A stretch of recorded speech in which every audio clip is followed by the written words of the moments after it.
तो middle east में लगातार तनाव बढ़ता चला जा रहा है। बातचीत की बात हो रही है, हमले भी लगातार हो रहे हैं। नमस्कार, मैं हूं नीलू।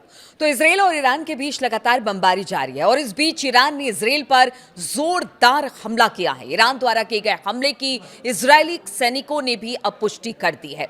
ईरान की राजधानी यरूशलेम के ऊपर कम से कम 10 जगहों पर धमाके की आवाज सुनाई दी है और जो बड़ी खबरें हैं आज की वो हम आपको बता देते हैं। तो इजराइल के सुरक्षा बलों का कहना है कि उसका एयर डिफेंस सिस्टम ईरानी मिसाइलों का जवाब दे रहा है। फिलहाल यरूशलेम से सायरन की आवाज लगातार आ रही है। ईरान की सेना ने अमेरिका का MQ-9 रिपर ड्रोन भी गिरा दिया है। जी हां, इस्लामिक रिवोल्यूशनरी गार्ड को यानी IRGC ने मंगलवार को बताया कि ईरान की वायुसेना ने सेंट्रल ईरान के इस्फहान शहर के ऊपर अमेरिकी निर्मित MQ-9 रिपर लंबी दूरी के ड्रोन को मार गिराया है। सऊदी में भी ईरान ने ड्रोन दागा है, यानी लगातार ईरान अलग अलग जगहों पर हमले कर रहा है। अमेरिका इजरायली हमलों के जवाब में ईरान लगातार खाड़ी देशों में अमेरिकी सैन्य ठिकानों को भी निशाना बना रहा है और इसी क्रम में ईरान ने सऊदी के अल खराज प्रांत पर ड्रोन दागा है, जिसे सऊदी की एयर डिफेंस सिस्टम ने नष्ट कर दिया है, ऐसा उनका कहना है। सऊदी के अल खराज प्रांत ने बताया कि ड्रोन के दुर्घटनाग्रस्त होने से जो मलबा गिरा है उसके कारण करीब करीब 6 घरों को मामूली नुकसान हुआ है। इस घटना में कोई घायल नहीं हुआ है। इधर अगर ईरान की बात की जाए तो दुबई में कुवैत तेल टैंकर पर भी हमला किया गया है और वहां पर भी भारी नुकसान की खबर आ रही है। कुवैत की सरकारी तेल कंपनी के हवाले से जो खबर आ रही है, समाचार एजेंसी है कूना, उसने बताया कि संयुक्त अरब अमीरात के दुबई बंदरगाह के लंगरगाह क्षेत्र में मौजूद कुवैत के विशाल कच्चे तेल टैंकर पर ईरान ने जानबूझकर हमला किया, ऐसा कुवैत का कहना है। ईरानी हमले के कारण कुवैती तेल टैंकर में आग लग गई।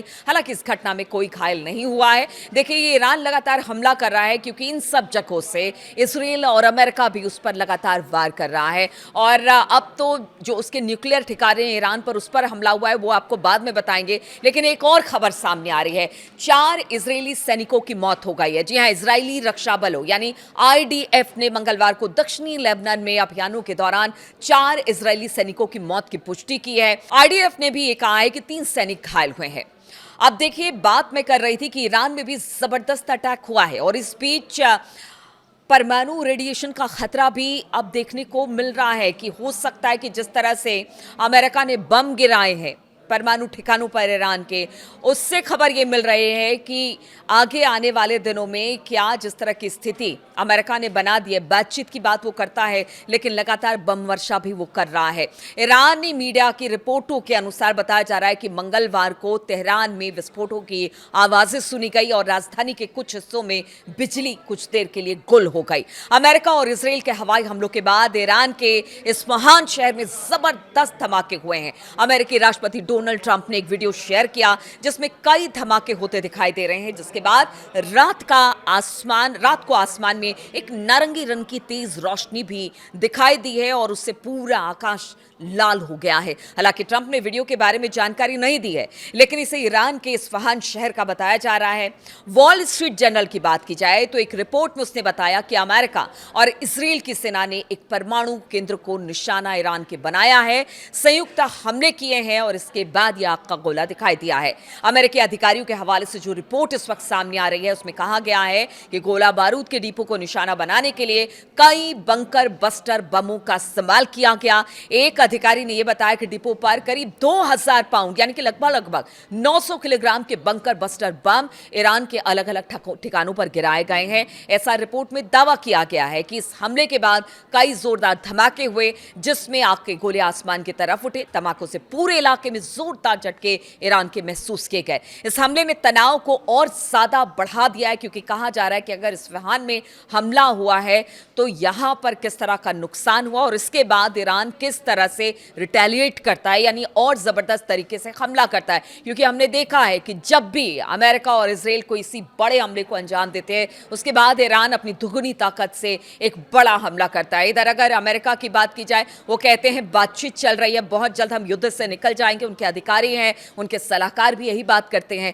लेकिन दूसरी तरफ वो ईरान में लगातार बम इल्ज़ाम बरसा रहे हैं और वहाँ पर तहस नहस कर रहे हैं। ईरान भी इसका जवाब दे रहा है और ईरान तो पहले कह दिया है कि आपकी बातचीत का हमें कोई भरोसा नहीं है। आप बातचीत के लिए कहते हैं और फिर इधर दूसरी तरफ अगर बात की जाए तो आप मिसाइलें दाग देते हैं और लगातार आपकी सेना हमारे ईरान और तेहरान में तबाही मचा रही है। तो इसलिए कहा यह जा रहा है कि अब इस्फहान में जिस तरह का हमला हुआ है, इससे जो युद्ध की आशंका है और तेज हो गई है। दूसरी तरफ खार्ग आइलैंड में अमेरिकी सैनिक उतारे जाने को लेकर भी बड़ी चर्चा हो रही है, लेकिन ट्रंप कह रहे हैं कि हमने ABCD तमाम तरह के प्लान बना लिए हैं, लेकिन ईरान से युद्ध खत्म करना है। और एक और बड़ी खबर हम आपको बता दें कि उन्होंने कहा है कि खार्ग आइलैंड को लेकर वो बिना किसी किसी बातचीत के वो इसे दे देंगे, लेकिन उनका ये कहना है कि ईरान को भी कुछ बातों को हमें मानना होगा। अब ये बातें क्या हैं, वो आखिर क्यों नहीं किसी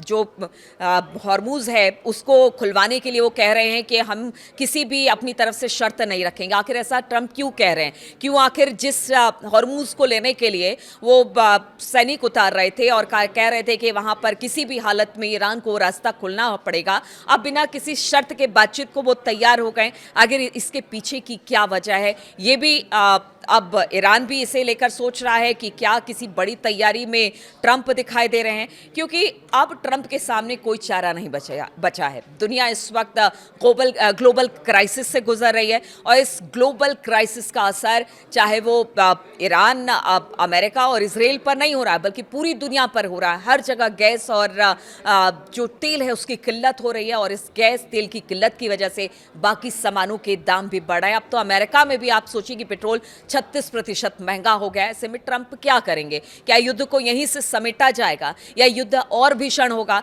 क्योंकि जितनी बार ट्रंप दावा करते हैं कि वो बातचीत कर रहे हैं, उतनी बार एक बड़ा हमला तेहरान पर हो जाता है। अब आगे किस तरह की स्थिति बनती है, इस पर लगातार हमारी नजर बनी रहेगी। बहुत बहुत शुक्रिया मेरे साथ इस वीडियो में शामिल होने के लिए।